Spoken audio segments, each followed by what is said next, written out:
and welcome to Bingemas, a 6-part holiday special here on the Ringer Dish feed. I'm your host, Jodi Walker, and we are on week 2 of binging the best original holiday offerings from Hallmark, Lifetime, and Netflix. And today that means Merry Little Xmas on Netflix, a movie about how small acts can still make a big impact on the world. But if you are a woman, those acts should make you suffer as you make other people's lives better. And here to break it all down with me and possibly witness me break down, if that intro is any suggestion, is the solar panel mom of Ringer Dish herself, Kate Halliwell. This episode of Ringer Dish is presented by State Farm. Just like settling on the perfect couch setup to catch up with your girls, State Farm has options to choose from to help you find coverage that best fits your needs. Talk to a State Farm agent today to learn how you can choose to bundle and save with the personal price plan. Like a good neighbor, State Farm is there.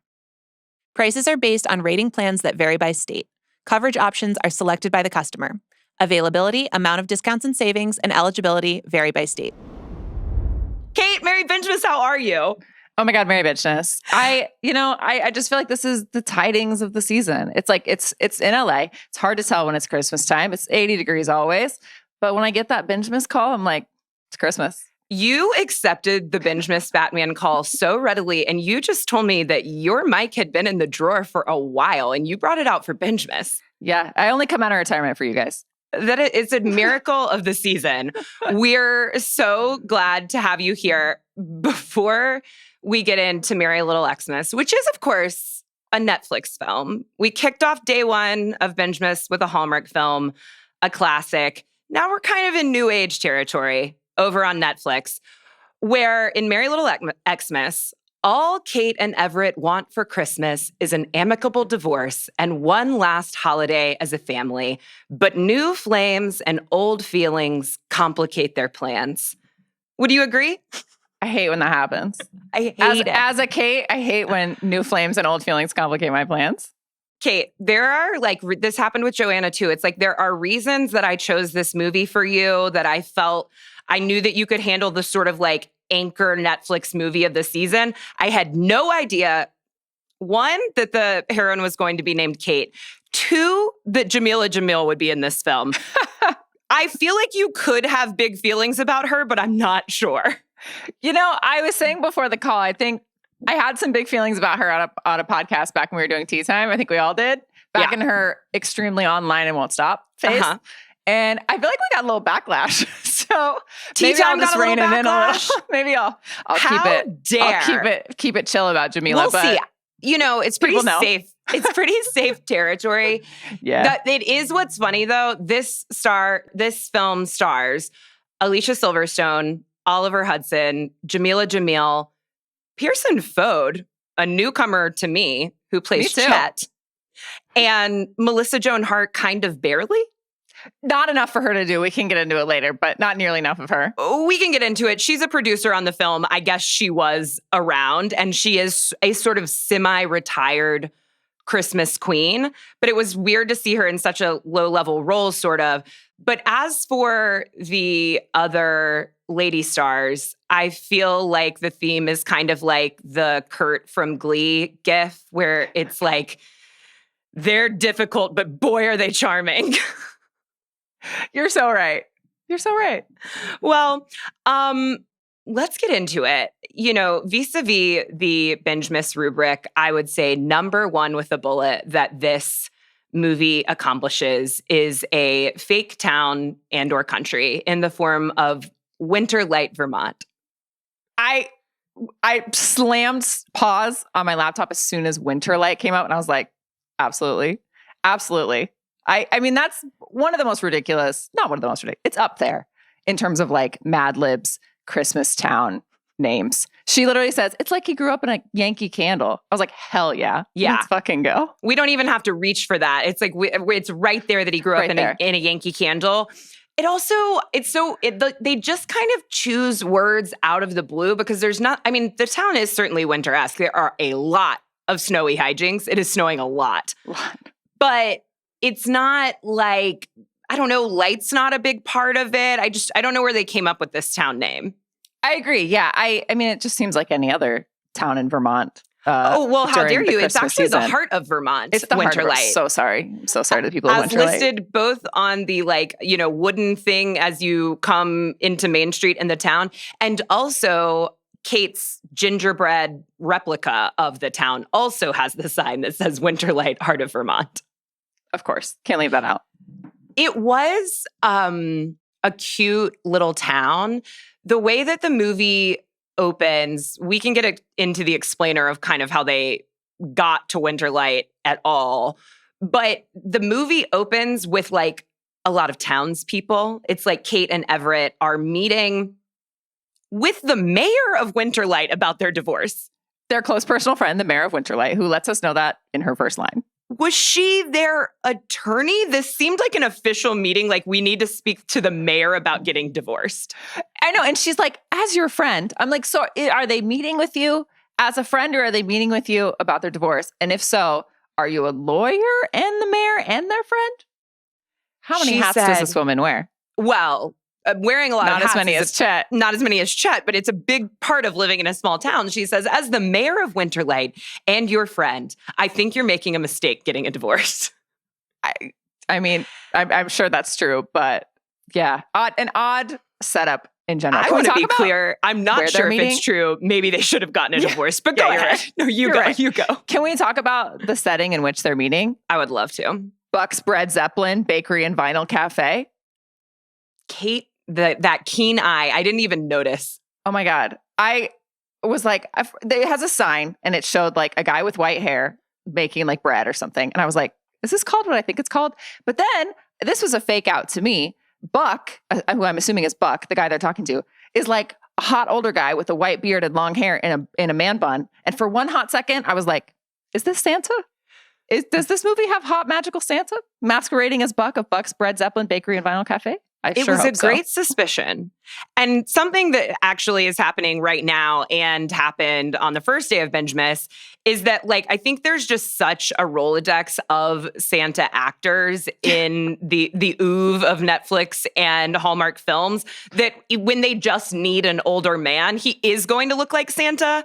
And probably 90% of the time, he's going to be Santa. Yeah. They probably were just like, we need a rocker who also looks like he could make some bread, like an aging rocker who would have a bakery and vinyl cafe, which is an insane thing that doesn't exist for a reason. And they just got this guy, and he's great. He isn't in the movie enough. I wanted to look at him more, frankly. Exactly. So, like, in this scene in the diner when they're meeting with the mayor about if they're allowed to get divorced, I thought that we were being set up for like a really zany, townspeople movie. And we do not see the townspeople again until the very end of the movie. Yeah, very odd. Like, Buck's wife shows up like one other time just to, I don't know, talk to her in her kitchen. And then otherwise, the mayor is barely there. I thought we'd get more of the mayor of Winter Light, their close personal friend and lawyer. Well, no? I guess everybody in town is getting divorced, so she was pretty wrapped up with those meetings. She's busy. She had to notarize all the divorces. I mean, she's got a lot going on. But yeah, I agree. I thought it was going to be a little more of like a wacky townspeople movie as well. It ultimately is. I'm going to prepare myself to try and not be too angry on this podcast because truly early on in the film, I made a note and I was like, I needed this. Like, Bingemas is a joy, but it takes a little work to get off the ground. It's kind of a sprint. I'm a little tired. Sasha and Belle have been burning the candle at both ends. And I was watching this movie this morning and I was like, I am having a great time. Like, you're fresh. You're fresh off of it. The rage is fresh and burning in your heart. I like to come in hot and fresh, like Led Zeppelin's bakery. Nice. Yeah. So I was feeling so good. And then like over the course of the film, I was like, this movie is an indictment on heterosexual marriage. I believe that everyone in Hollywood has like read the book Fair Play about, the division of labor in heterosexual marriages. Because I'm also watching this show right now called All Her Fault. You know about that one? That's on my list. Peacock? Everyone's watching that. Everybody's watching All Her Fault. Hilarious name. And they did it on purpose because the whole thing is about like how husbands ain't worth shit. Yeah. And that's kind of what this movie is about. I wish it was more about it. Unfortunately, it's kind of like husbands ain't worth shit, but also we love them and they aged Can't well. live and without we got them. to take them back. There is a very specific countdown to Christmas, which is often a feature of these movies. We're getting like timestamps. It starts on December 17th. It ends on Christmas. But the countdown to Christmas doesn't really have any stakes because what we know we're counting down to the whole time is these people getting back together. Right. Yeah. But did you ever wonder if they weren't? For a minute, when they introduced Chet, before I realized he was dumb, I was like, hot younger guy, like super nice to her, loves Christmas, works at a sustainable tree farm. Let's go. And like, they were for just doing 1 second, I was like, okay, take that guy. And then he got kind of dumb and I was like, okay, clearly he's not being set up to be endgame. But, you know, dumb people need love too. And I was like, maybe so. They were also just doing so little work to make it seem like she should really get back with Everett. Yeah. But I thought for a minute, and also because we are finding these people in a precarious time. We learn in the intro, which is, animated. That's like these cute. Movies. It's cute. It is really cute. And it is efficient. It is efficient. It's a good way to do some exposition. Yeah, I didn't mind it. It also really made me so immediately fall back in love with Alicia Silverstone. Yeah. She's sort of like very early on. I'm trying to remember the first line. She kind of like hisses this S in that very cute voice that she says. She says, have I got a story to tell you? It's a Christmas story. I love Christmas. And it just sounded so much like her from Clueless that I was like, why has she not been narrating more things in my life? Ultimately, the narration is not incredibly charming because what she tells us is that she was, pursuing her dream of being an architect. Great original holiday movie job. Really good. In Boston when she met Everett, who was in med school. They fell in love. She was working at her dream firm, but he went back to his hometown of Winterlight to start a medical practice, and she went with him. And they seemed to really not make any plans around like how that would work in terms of not resenting one another eventually. Mm-hmm. Yeah, she seemed to be like, I don't want to move here, but I'm going to do it anyway. And I have no plans to eventually fix that. Mm-hmm. And I'm just going to be here.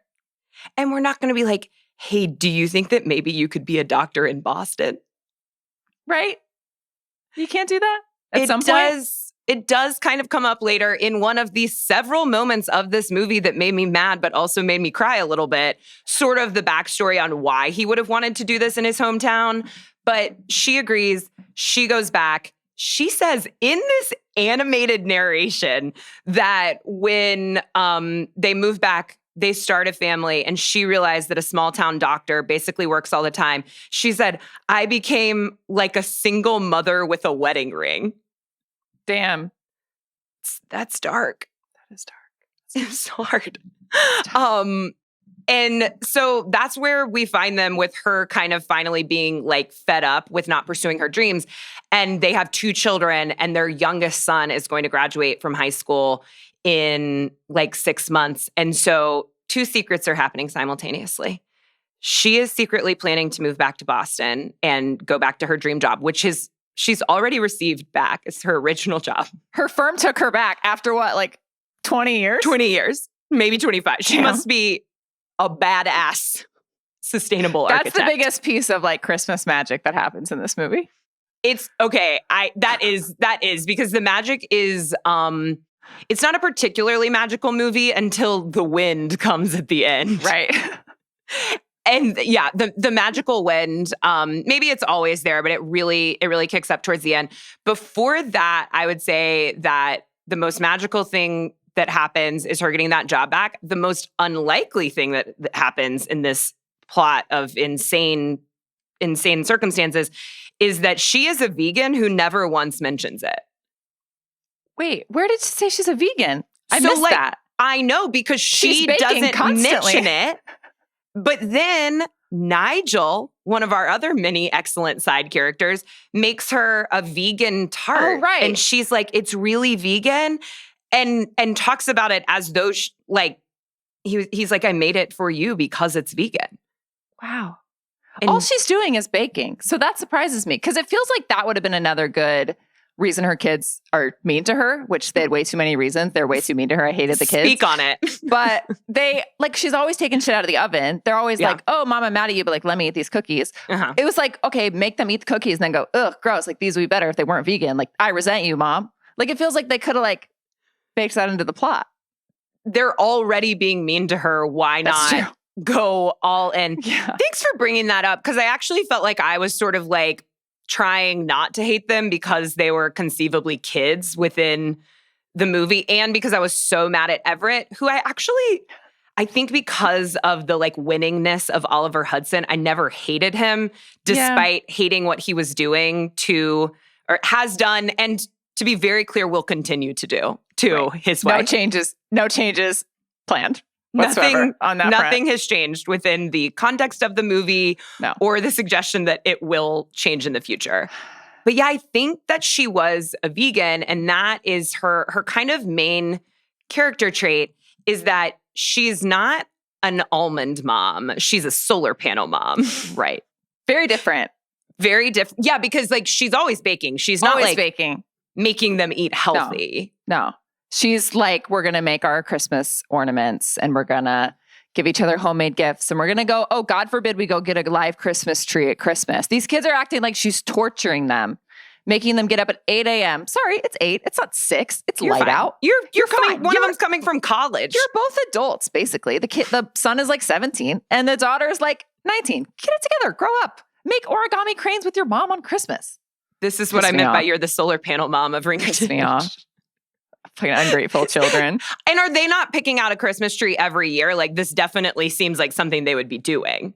So stupid. Also, like that shit is trendy now. Okay. You go on TikTok, everyone's making paper chains. Everyone's drying oranges for garlands. Yes. All these little Gen Z girls are thrifting their Christmas ornaments or knitting sweaters or whatever. Okay. So like for them to be like, oh no, I want to make it from Amazon. Like, come on.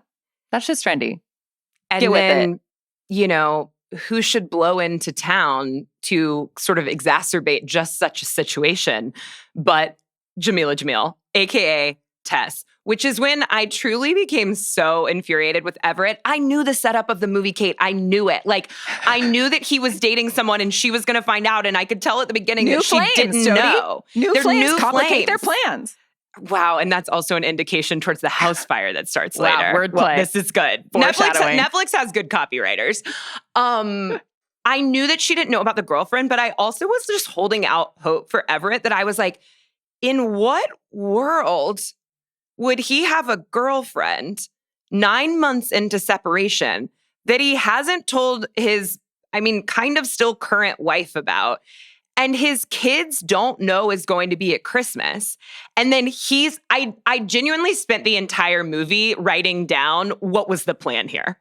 No, literally. It's insane. The whole introduction with her and the kids, and suddenly they're all spending time together. And he hasn't told his wife, who supposedly at the beginning, they're like, we're being honest with each other. We're co-parenting. We're telling each other everything. We're still friends. We still use our cutesy little nicknames. And then it's like, oh, by the way, here's this adult woman who I've been seeing, who has been, I don't know, staying at my place for however long. And the kids know about her and my parents know about her. And the only one who doesn't know is you. That's crazy.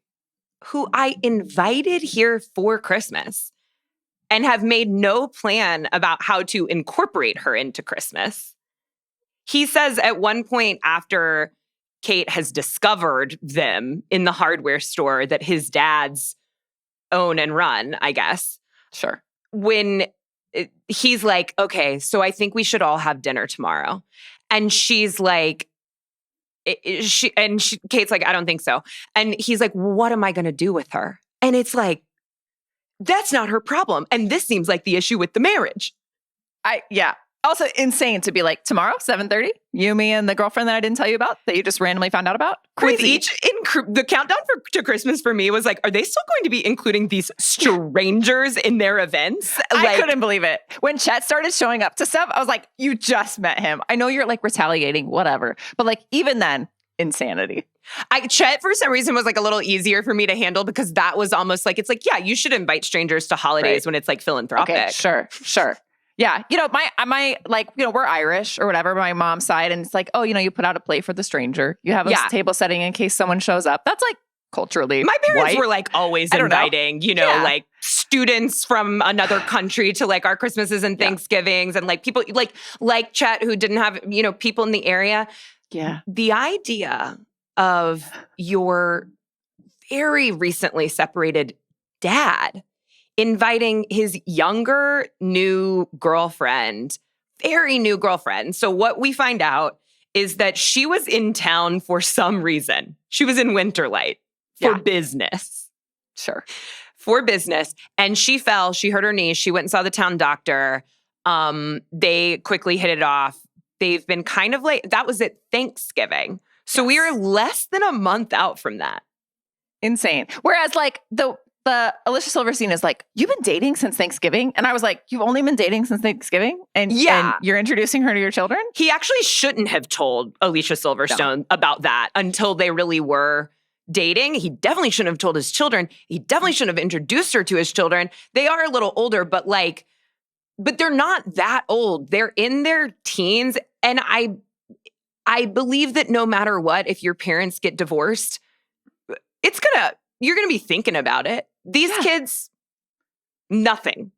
No. They do not indicate at any moment that it bothers them that their parents are getting divorced. No, they're like, oh, cool. She wears fun clothes and buys us stuff.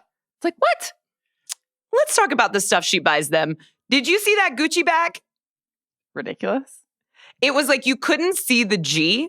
So I was like, maybe they're trying to indicate that it's Gucci, but also not get in trouble and also be like, there's plausible deniability that there's a Gucci in Winterlight. Yeah. Or maybe they went to, it's like, there's not a Gucci in Vermont.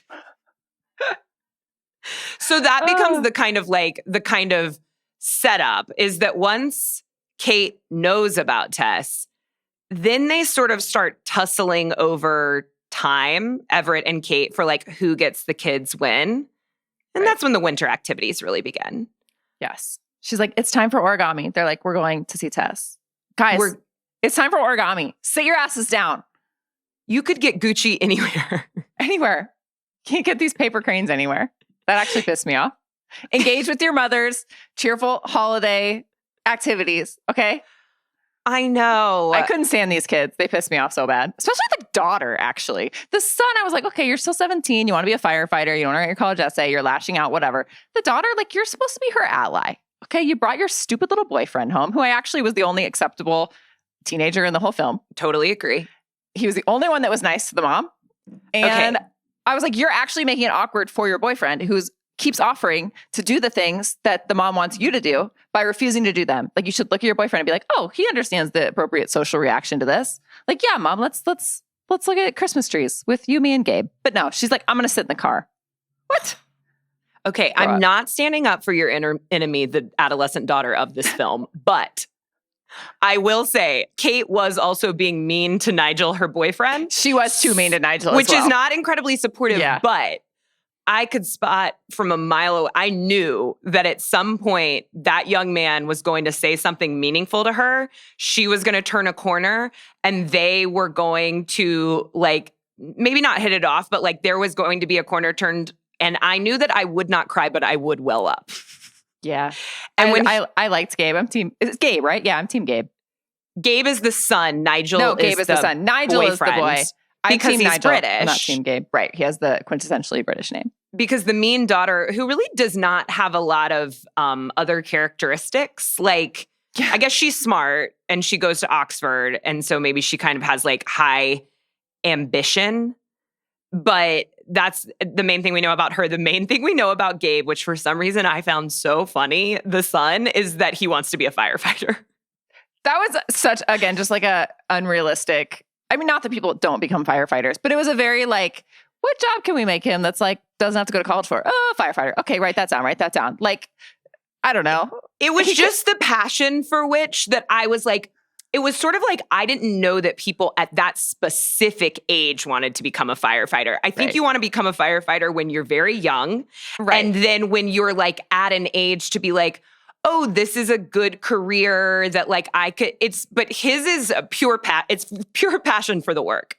Yeah. He just loves to put out flames, I guess. New flames and old. And that's really going to pay off in a big way a little bit down the road. But for Nigel, when he ultimately, I did think his intro was so funny when they get out of the car. And at first he looks like kind of like a stuffy British because he's wearing a blazer with an emblem on it, which we come to find out is a Gryffindor blazer. Yeah. And he says, so nice to meet you. I wish I would have brought something. Oh, wait, I did. It's a wand. I was like, I literally paused it and was like, what? What's going on? Like a magical wand? I thought he was going to do like close-up magic. I thought that was going to be his like abrasive quality. But he's actually a fan of fictional magic. Right. Like it's not even. Yeah. No, it was just like a deep-seated Harry Potter fandom. Which at this fascinating. In this day and age, in the year of our Netflix 2025 that's kind of like a deep cut at this point. Yeah. I was surprised by that on several levels. I really liked his introduction and I really liked the introduction of Chet. So this is a pretty rare case in one of these movies where it's not an old man that is ultimately revealed to be Santa. It is a Santa that is ultimately revealed to be a hot man. Yes. So much better. So much better. And I almost thought he was hotter. He was hot all around, but in the Santa beard. Because he's got the eyes. And then his hair was he kind of had like the frosted tips, which like weren't working for him. And his hair was like a little long and greasy. And I was like, wait, at least keep the hat on. But like the hat put the beard back on. I did not expect him to be an adult male blonde. And that was like sort of startling once all of the Santa paraphernalia came off. The Santa suit that he was wearing was also cool because it was like made of yarn. It was like all I knits. loved this whole homemade Santa getup. That was great. That was same for me. For a moment, I thought that they were going to like maybe they would be endgame because I thought he was wearing sustainable materials. Right. And I think they kind of implied that as like that was kind of the original appeal of him. But then you realize out he's a dum-dum. But I still kind of liked him. They did a little too much with him at the end with the stripping, but I kind of was Team Chet for like a large part of this movie. I was too. He was also just nice, which so was nice. A great reprieve from some of the other characters. So nice. He's like, I love the little montage where she's talking to Jamila and then he's talking to Chet and they're like doing this little therapy session about the partners and they're like mirroring each other. First of all, I thought it was very funny. Yeah. Second of all, just like effective and just kind of nice. But Chet is literally like, and why did you feel that way about her? Like, well, I kind of think that you leaving your wife to blah, blah, blah, and like, they just are having like a very real and honest conversation. And Chet is not being defensive and he's not being jealous really the whole time. He's very chill. Like, he's like, oh, you're jealous about them making out? Like, do you want to make out? Like, we could do that too, if that interests you. Oh, he's very chill about it. He is like, maybe, he might have rocks for brains, but he does seem to have emotional intelligence. And I think that would come through a little more to her if they maybe went on any dates that were not like family Christmas events. Yeah. Yeah, maybe hang out with him one-on-one. This poor little, you were like dragging this poor little himbo into just like absolute mess of a family thing. And I don't know. Also, and he's so employed, he's got a lot of jobs. Oh, he had a lot of jobs. He wears a lot of hats. He had a lot of jobs. I didn't feel particularly bad for him because he seemed to be enjoying it almost on like a social experiment level. Yeah. Like, let's see how just happy to be there. This can get. The other side of that conversation that you're talking about that was really well done of like the mirrored conversations is Jamila Jamil talking with Alicia Silverstone. And you are hearing all of the things that Everett has told his new girlfriend about his ex-wife and his former marriage. And I'm like, girl, run. That is way too much to be talking. That might suggest that maybe he's not over the ex. Yeah. On account of how she was his wife for 20 years and they got separated 9 months ago. Yeah. And she does eventually realize that. She's like, wait, what am I doing? Like, this is insane. You're not over each other. Did you just touch your hair You're crazy. Because you were thinking of her bangs? Of Jamila's bangs? Of Jamila's bangs. Oh my gosh, I wondered if when she was gifted the homemade hat by Kate, if she, because she never puts it on. And that just seems like what you would do when you got a hat. And I was like, I think it's like contractually they cannot mess up her bangs. That's so funny. She had that fluffy hat on for a minute, but it was kind of sitting on her head. Like when they're sledding, one. It's maybe? like a little, it's like up here. Yeah. But you're right, it did not go down at The all. Santa beard stays, the bangs stay. I could never figure out like what could have been keeping that woman there in that town, except that this small town man really seems to attract big city gals. I guess. I mean, she has a little thing where she's like, he's a doctor. He's a silver fox. You left him before he Clooney'd, which I did think was kind of funny. That was funny. So like you kind of get and you're like, damn, wait, like maybe she did fuck up. Like, is he a steal? She kind of sold him pretty well. And then it's like, no, actually, run. You can find someone better. Well, because can you imagine like dating a guy who's like 10 years your senior and hearing about why his last marriage ended, and it's very fresh. And it's about like him not putting in the effort, him working too much, him not exactly like stomping on her dreams, but not supporting them in any way. Yeah. And not like platforming them, not being concerned that she's not achieving what she wants, and being like, yeah, he Clooney'd. Right. Actually, that was her fault, and it'll be different for me. Crazy. Yeah, we have to talk about like the darkest fucking thing that happened in this movie. Hit it. Which is they have naturally a gingerbread house competition. Kate needs a win. She says she needs a win. One of Everett's dads, who are very charming, tell her like, oh, well, let's get the gingerbread gang back together again because we know you'll win that. I assumed that it was going to be a town-wide gingerbread competition.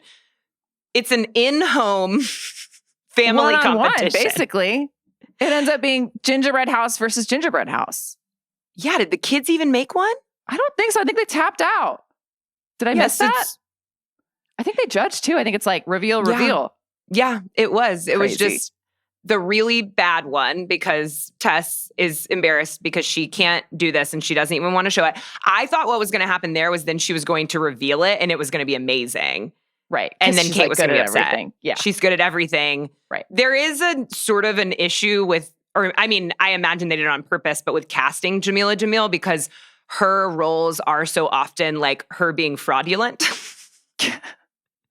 Like, I thought this character was very similar to her character in The Good Place. Yes, very similar. So like a little oblivious, like rich, well-dressed, like sort of like fake nice, but also like saying kind of shitty things on the side. And also when she's saying like that she runs a global nonprofit for like starting businesses for women. She has a really successful TED Talk. Normally she's at soup kitchens. You're like, is any of that real? Right. I don't know. Seems too good to be true. And maybe it's not because she couldn't do the gingerbread house. Right. But before the reveal in which Kate has an absolute meltdown, even though she wins by a landslide, she makes a great replica of Winterlight.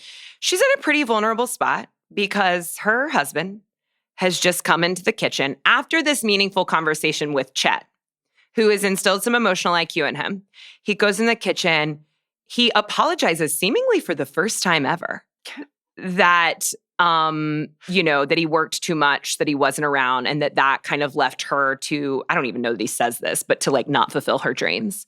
She tells Melissa Joan Hart at one point that even when they had their children, he would not even take some days off for her to start her business. And she installed attic insulation with the baby slung to her chest.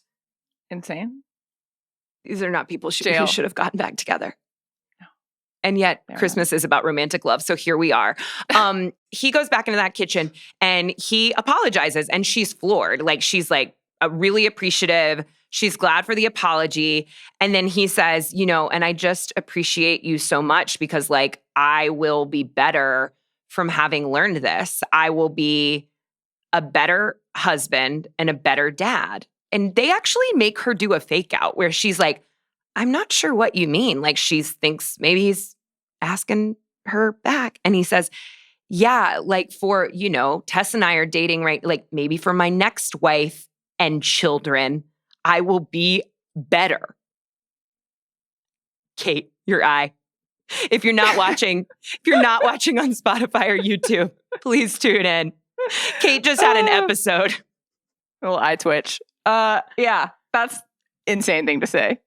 But also like so realistic that it's like slightly triggering. It is like I did find this movie sort of like all of the beats of it being a silly Christmas movie are there, but the actual what's happening is a little too realistic. Yeah. I agree. Honestly, it was like the little wacky parts are fun and good, but like the actual like emotional labor that this movie is doing and delving into, I was like, damn, like it's a lot more emotional labor than Everett ever delved into. I'll tell you that much. Exactly. But he's going to do it more for the next one. So right. And they don't let you like skimp on it. Like they make you look that issue in the eye when they do stuff like that. Like this is the reality is that's how he's thinking about it. And also then the idea that he would on December 22nd or 3rd, that's how he was thinking of like, I'll do better for my next wife. And you have to imagine in that situation that the most hurtful thing he said was children. I think for a mom, that would be really hard. It's like, when you date kind of he's not doing his best that like, and vice versa, she's not like, they'll go on to the next person and they'll be better because they kind of failed, ideally, because they failed in the last one. You don't want to hear that for the kids. No. You don't. And so ultimately, if you have made a gorgeous gingerbread reinterpretation of your town and it wins, you might actually, something about Kate is that she's very dramatic. Yeah, she is. She also does things very dramatically. Like, yes, not like the selling the house and the moving to Boston. Like you could do like baby steps, or like work up to it. Like that to me, I was like that. It's not like jail, for example, like the whole secret girlfriend thing was, right. But that was a bit of a dramatic. I did think that like because escalation. That wasn't going to be happening for a while, it was kind of like she was getting everything in order. I found it like sort of reasonable, but then that does stand pretty counter to her absolutely Wreck-It Ralphing that gingerbread house. It's a lot. And she says, I can't wait to get out of here. And so then the whole family sits down and they're like, what did that mean? And I just felt like she should have lied. Yeah. Also, like, it's a nice town. I would have been offended by that. I don't know. Well, that's another turnaround that's sort of hard to accept by the end, is that like she was literally destroying gingerbread town halls on December 23rd. And on December 25th, she was like, I can't leave this place. Right. That she hated it too much for that to be realistic. They should have done like, okay, you're going to work half the year in Boston and do half the year here. Or it was already unrealistic that her firm took her back. So how about you're like, oh, they're going to take you back for month by month. Or like, you're going to work remotely. Going to commute. I don't know. Yeah. Work remotely. Yeah. I don't know. It was a bit too much of a turnaround, perhaps. They really made her hate this town. Yeah. She hates the town. She loves her house. Yeah. The mothership.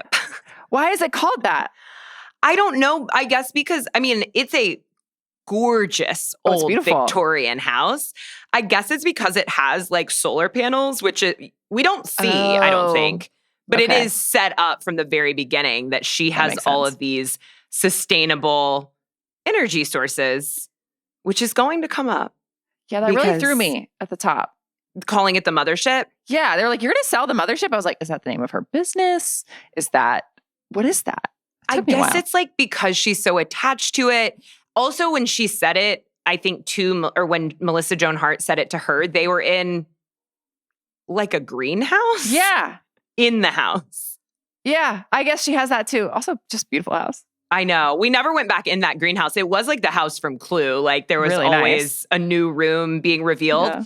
And then for Christmas Eve, they go to his house.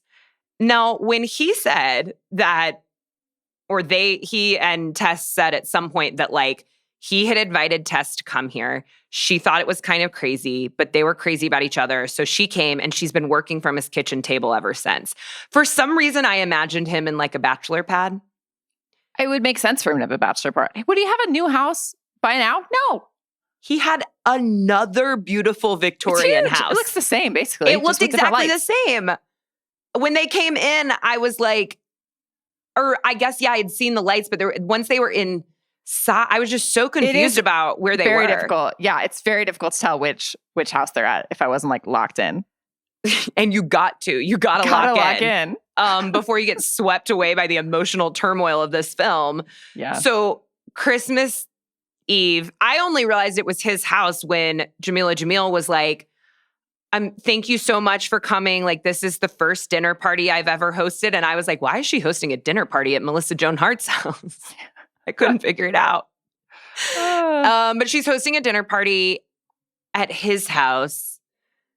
There's this sort of strange line where she's like, but I know everyone just wants to get to the presents, so let's eat dinner really quickly and then open presents. And then they don't show the dinner at all. And I was like, I don't think I would have been offended if they'd gone straight to the presents. I don't know what's going on here. I don't know. Confusing stuff happening in that home. That's true. I would say that's where the movie sort of started to fall apart. As you noted, things get incredibly zany. First, they're opening presents. And I mean, you've known all along that he's still in love with Kate. Right. At one point, they fall into a snowbank and he's looking in her eyes and he says, "You're so pretty." I mean, all of their conversations, calling each other Betty and Al, like they're still friends. They're still close. There's obviously emotion and feeling there. And a sexual energy. All of it's there except, the infrastructure to make a marriage work. Right. So hopefully they can build that. So he's still in love with her and he gives her a sort of homemade present just like she likes. And he has replicated a bottle of perfume that I guess she had previously made for herself. Again, a little unclear. I guess. I do think that there were some scenes cut sometimes for some of these traditions that would have. She goes to the hardware store early on before she sees Jamila and is like, "Hey, I want little bottles because I'm going to try to make my own perfume this year." Yeah. Implying that she hasn't done it before, so I don't know. But maybe she has. So she ultimately never makes the perfume, but he makes perfume He makes it for her. How she smells. Odd. I don't know. It's not her natural smell. It's some perfume she wears or something. And she smells it. And she's like, "How did you do it?" It's really funny because she's like, "How'd you do it? This smells just right." And he's like, "I know your smell." Okay. Imagine being Jamila Jamil, one of the most beautiful women in the world. It's over. And there's a guy, an old guy, no offense, older than her. To your hot, yes, he's Clooney'd. He's hot. But yeah. A guy who lives in a little town, he's a divorcee, he's got mean kids, and he's telling his ex-wife, "I know how you smell." Pack it up. It does only take about 10 more minutes for her to pack it up. Yeah. But I would have been scrim-scramming then. He gives her a pair of AirPods. She's pissed. They do like kind of a funny couple thing where they both like lean back in their chairs and are very clearly like, "Oh, we'll be talking about this." And then the Christmas tree lights on fire. It sure does. I couldn't believe that there was actual payoff for that kid wanting to be a firefighter. I was so annoyed. I was like, okay, so we used a fire extinguisher. He didn't use his special firefighter skills to put out the fucking fire. Well, he does sort of administer some vocal instructions. Yeah, he's like, "Stay where you are." Like, I don't remember, like something about the windows. He says, "Exit the house and stay that's what low." It was. Stay low, that's what it was. But like at the moment that he says it, the tree's just kind of on fire. Right, I would have been like, okay. I think actually speed is most important in that moment. So stay high and get out of there. No one moves. No one moves. They all stay still. And what does Chet do, Kate? Chet starts stripping. And doing some sort of, it's like he's taking off his clothes and trying to put out the fire with them, but not being very convincing about the fire element of it. He's kind of just stripping to strip.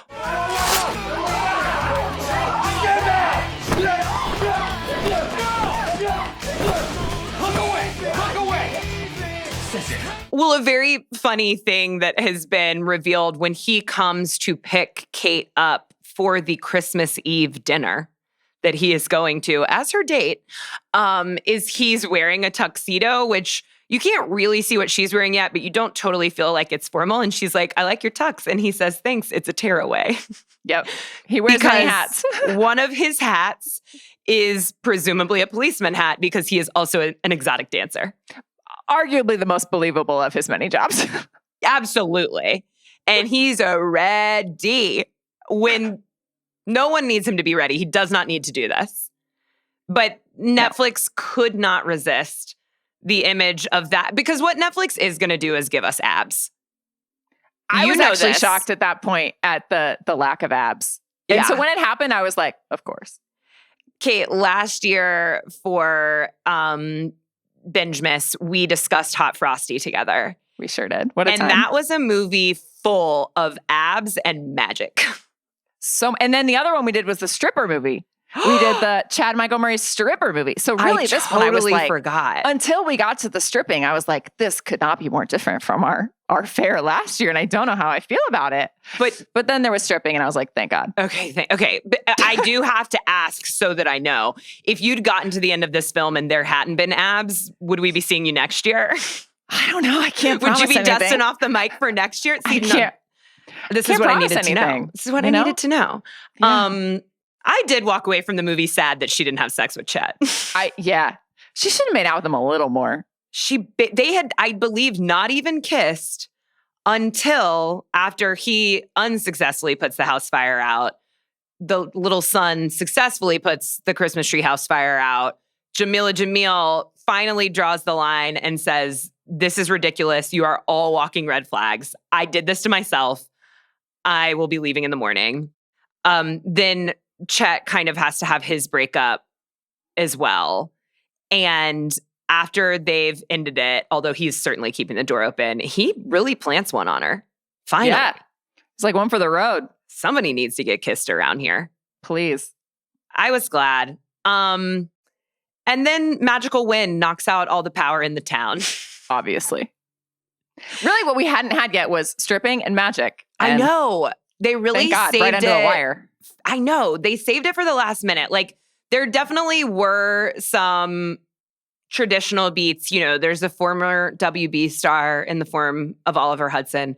There's a fake town. There's not like a building in disrepair, but there is a family. There's a couple in disrepair, a family torn asunder. Yeah. So and there's stuff with the house. You know, like that's true. There's a building element to it where she's like, the house is a character, if you will. It has a name.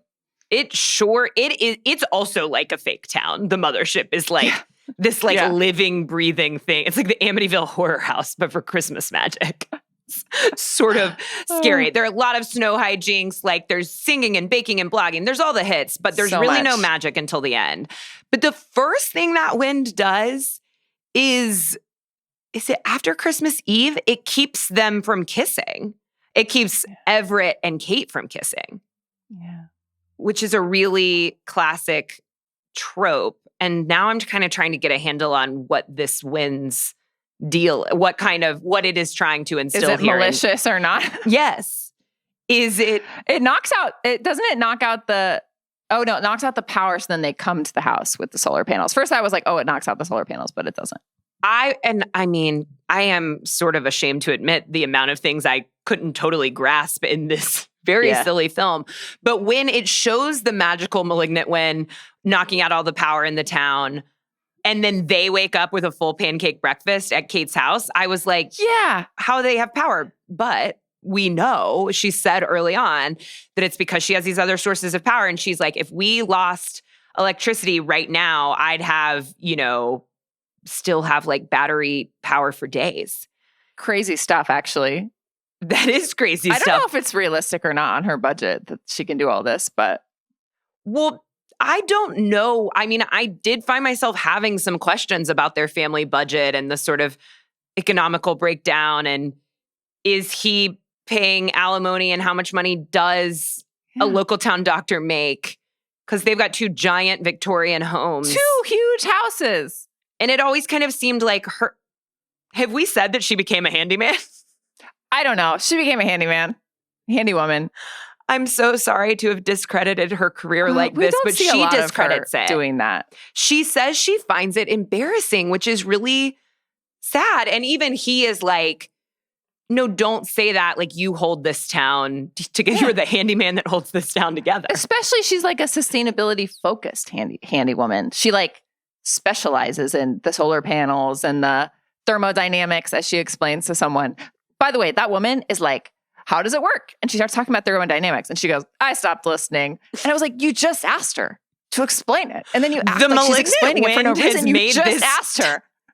The malignant wind has made everyone in this town very mean. I was like, what? I feel bad about how they all shit on her sustainability, but I did like how, the whole solar panel thing at the end. I think actually we're kind of onto something here, that because only the newcomers are nice. Nigel's nice. Yeah. Chet is nice. Everyone else is kind of having a hard time in Winterlight. Yeah. Jamila tries to be nice. She tries. She's her version of nice. She at least understands and she actually is nice. I did appreciate that they never set up the dynamic between Kate and Tess to to be negative.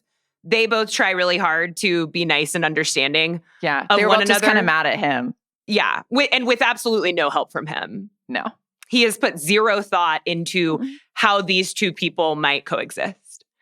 But that's okay because we're so in love with him that when the malignant wind comes to knock the power out, which is just a reason to get all of the townspeople in the home. And thank goodness, I was wondering what the mayor was up to. So that they can tell Kate, because they've heard, maybe from the wind, that she is going to be moving back to Boston. And they are not trying to get her to stay. They're just like, we just wanted to come here because you have heat and electricity. And also we wanted to tell you how much you mean to us. And that was nice. It was nice. We got to see Hot Santa guy again. Buck of Bread Zeppelin's Bakery and Vinyl Cafe. I'm embarrassed by how little impact he ultimately made on me. Well, he made an impact on me. Kate found something she liked. I see a man bun, I'm in. Wow, what a reveal. It's true. So there's this emotional moment, but actually it's all the townspeople are going to tell her what an impact she's had on them, how much it actually sounds like she has been doing the job she wanted to do. It's not exactly architecture, but she's been getting different appliances for people. She's been putting in living roofs on the city hall. She's actively making this small town more sustainable. And I'm like, is this not your dream? Not what you had in mind. She doesn't see it that way. Pretty good. And there were certainly some times when she was talking about, he moved her here to this small town where I was like, you got to take a little accountability, babe. You moved without a plan and then you never made one. You didn't backtrack. It's been a long time. It's been a long time, but there's no time to get into that. I thought that maybe they'd have a couple more townspeople talk, but it was just two people. But we're supposed to take it that everyone's been impacted. Yeah. Can I tell you when I really cried? You're not going to like it. Hit me. The night before at, or is it, when do the family give each other? Oh, at when the son end when gets they're his reading present. At the end when they're reading the scrapbook? Yeah, when they do the annual Christmas Eve reading of a full family scrapbook. I think that is the night before because he shows up and then they're near the fire and then none of them can sleep because of the wind. They can't sleep because of the magical wind, which is ultimately going to heal their family. But Gabe takes a run at it first. And all movie long, Kate's been pestering him to write his college essay. And he doesn't want to because he just wants to be a firefighter. And he doesn't. And I'm like, let him. Let him. It's what he wants to do. And you shouldn't pay for him to go to college and then he's going to just do what he wants to do. Let him. That is ultimately what happens because for her gift, he writes the college essay and it's all about how his mom is his hero and that she has taught him all of the values and principles and changed his worldview to shape him into being the person who would want to serve others because she is a consummate servant of others, which is sort of an indictment on the Enneagram 2 socialized female complex here in these United States. And yet I cried. Yeah. It kind of got me as well, as much as I hated Gabe. I know. And I was like, you know what? Good job. Use that essay. She wants you to write the essay. You wrote an essay. Use it to communicate your feelings to her. You did about what you ultimately want. see it as an act of manipulation. He's like, here's how I'm going to do it. Here's how it's going to go. That's a good impression. He had a really deep voice. Really deep voice. I was like, this kid, when they cast him, he hadn't hit puberty yet. And then he hit puberty and they were like, fuck. I totally thought the same thing because he had like an inordinately deep voice for how young he was. He was also like too much taller than her, where I was like, did they plan this? Yeah, Or did he just shoot up in like 4 months before production started? These things get filmed like pretty quickly, but I do think that all of that probably That's true. happened in 4 months. So she's kind of set up to be like, okay, maybe I actually am achieving my dream. I just still don't feel like she's fulfilled. But when the magic wind comes through and it all happens, and then Everett and Kate end up out on a balcony together, and she has finally signed, or she has the divorce papers ready. The divorce papers have never been mentioned before. Maybe with the mayor. Even then they were like, I don't even know if we're gonna call it consciously uncoupling. Like we're like only halfway really divorcing. Like, so are we doing but this now or there not? are papers. At which point, of course, Everett reveals that he is still in love. He does not want to lose Kate. And in like the first good Everett moment of the movie, in the last 3 minutes, he says, I don't want to lose you. I will do anything to keep you. I'll move to Boston. Like, let's support your dreams just like you have supported this family all along. And I was like, oh my gosh, I was so worried. I know they're going to get back together. And I was like, how are they going to work this out? Because I just didn't see this guy making a sacrifice like that. And Kate, she says no. She says no. Why? I don't know. Kate, she's your namesake. I'm so sorry. But you know what this reminded me of? It should have done this instead. You ever watch Friday Night Lights? Yeah. At the end, when they move for Tammy, and he says, it's your turn. Kate, I could cry just thinking about I mean, it's Alicia. eyes, his crinkly eyes when he says it. Coach It's your Taylor. turn. That's all he said. It's your turn. That's why I'm gonna leave. We can leave. It's your turn. I was like, it's her turn. It is her turn. She's done so much. She's sacrificed so much, maybe too much, and maybe some of that is on her. But I mean, and to be fair, he made like the right choice in that moment. Would he have then been resentful? Yeah. Because I think I didn't totally come through on saying that what he explains as the reason for why it was so important for him to like come back to the small town and to also make a big impact there is because his dads were like some of the first gay dads to have children in the area. And he said, you know, people looked at them and it was always kind of like there was a magnifying glass on them. And he felt this, not expectation from them, but the expectation of himself to be successful and to show that like they had raised this great kid. And it did in that moment. I was kind of like, I don't feel like these dads would have raised this guy to be like this. Yeah. Maybe a successful doctor, but not to be like this. Yeah. They seem pretty well adjusted. They were really sweet. I loved how the one was always screaming dramatically. I love the dads, actually. I loved the dads. A really charming addition to the cast. She says no. She says, I want to stay here. And she says, she's like, I could never leave you or something. And he's like, I know you're talking to the house. But hey, here's the thought. You have 2 Victorian homes. Why don't you sell the other one, move to Boston, and keep this local little charming home? I'm telling you. And surely her firm will let her do both. And the Just reason commute. I know that, like, whatever, even though he was offering to go to Boston, it wasn't real, is because when she says no, he does not push back at all. He's like, okay, good. Whew. Yeah, really dodged a bullet on that one. Now we don't have to chase our dreams. And Kate, you did tell me that you curled your hair so lovely for Bingemas today so that you and I could be coordinating.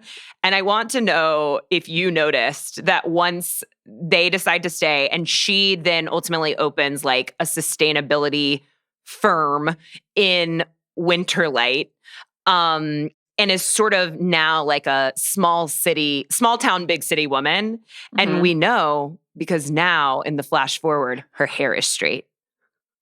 How else would we know that time had passed? How would we have if known? Not with some sort of hair change. That time had passed. No other way. And we wouldn't have known if there was a character change because we didn't see one happen. Nope. Sure didn't. Oh, what a movie. It has that Netflix sparkle of like actually having a decent production value, having good actors. That really goes a long way with me. The dialogue wasn't too cringe. Yeah. The acting was decent. The characters were relatively likable except for Everett. But like even then it was like, I'm not like actively pained as I'm watching this. Yeah, and he wasn't unlikable. He was just like fine. And the whole story around him was annoying.